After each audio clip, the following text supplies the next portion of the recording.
Hi everyone! For our story this week, I want to introduce some vocabulary words that you'll need to help understand our story.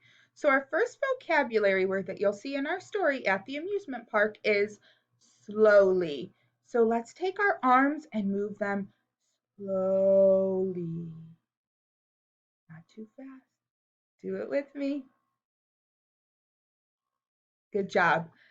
Next, our word is fast. So let's go ahead and make our arms move fast. Ready? Fast. Do it again with me. Fast. Good job. The next one is back and forth. So let's make our body move back and forth, back and forth. Don't get too dizzy. Back and forth. The next one we're going to do is down. So reach your arms up, up, up, and move them down. Do it one more time. Reach up, up, up, and move your arms down. Good job. You'll need these words to help you understand our story. Happy reading. Bye.